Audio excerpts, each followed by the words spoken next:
From your Weather Authority, Chief Meteorologist Wayne Hart.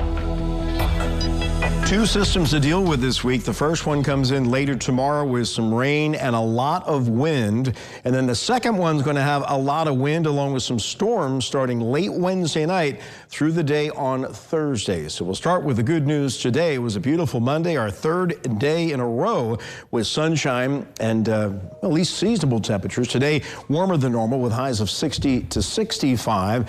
And tomorrow we're going to be in that same ballpark once again. On the alerts map, there's your wind advisory. The entire tri-state noon to midnight tomorrow for wind gusts of 40 to 50 miles per hour. Could be a few isolated gusts even stronger than that, especially in our southwestern counties. You get closer to the high wind warning, kind of rare for this part of the country.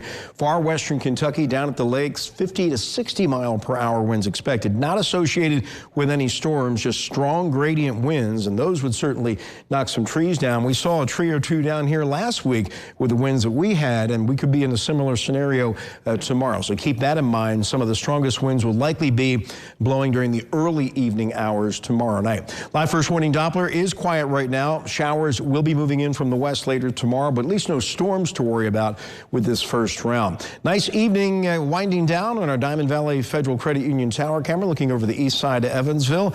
Our Superior Ag tower camera looks over downtown Evansville with a temperature right now of 39. Winds are still calm, and we have temperatures rising or dropping into the upper 30s to around 40. It won't be too cold for this time of the year overnight as we kind of level off in the mid 30s by daybreak tomorrow morning. So mid to high level clouds coming in now in advance of system number 1, which is coming out of the desert southwest into the panhandles of Oklahoma and Texas. The second system is going to form off of the energy hitting the Pacific Northwest right now, and that's going to develop a more intense storm system on Wednesday that will be shooting through our area on Thursday. So here we go with system number 1. High clouds moving in right now.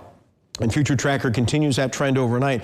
I think we'll still have a little filtered sunshine around tomorrow, mainly in the morning, but otherwise not a bad day until later in the afternoon. That's when the rain gets in here. So before the rain arrives, even with the clouds, high temperatures running 60 to 65. So for February, that's pretty nice. But once we get into the afternoon, that's when those stronger winds begin to kick in, and the advisory will be in effect for those gusts of 40 to 50 miles per hour. We're still dry at the noon hour. 4 p.m., the leading edge of the showers into our western counties approaching the Wabash River, so Evansville may not see the rain until, say, 4:30, 5 o'clock, and then the showers move on through in a few hours. Not really expecting any thunder. Could be a rumble here and there, but the showers should be exiting off to the east later tomorrow evening, and as they do, the strong winds, which will be still blowing throughout the evening hours, will diminish overnight, and that will set us up for a beautiful day on Wednesday. Partly cloudy skies, not as windy, and near record high temperatures in the upper 60s to around 70 degrees on Wednesday, and even Wednesday evening, temperatures in the 60s and dry.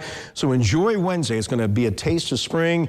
Overnight, pre-dawn hours Thursday, here comes the first wave of storms, and that's going to bring in with it the threat of some isolated large hail during the pre-dawn hours. This is 4 a.m. Those move on to the north after daybreak, and then the cold front comes in from the west. Could increase the severe weather threat for a while for damaging winds and maybe an isolated tornado, especially east of Highway 41. Our model's a little slower. It doesn't clear those storms out of our eastern counties until mid-afternoon. So our severe weather threat during the day Thursday will be determined by how quickly that cold front moves on through. Still some uncertainty there on the timing, but once it does move on through, turning much colder and another very windy day. So partly cloudy, not too cold overnight, mid-30s. Clouds increase tomorrow, turns very windy, warm, 60 to 64 with scattered showers coming in from the west. Those will end tomorrow night with the stronger winds diminishing after midnight. Partly cloudy Wednesday, a breezy near record high of 70. The record is 73 for Evansville. Thursday, a weather aware day for the storms moving through during the early morning into the early afternoon, and very windy conditions in general. Gusts could lead to another advisory. Rain ends in the afternoon. Quick shot of colder weather for Friday, and then a nice and warmer weekend. All right. Thank you, Wayne.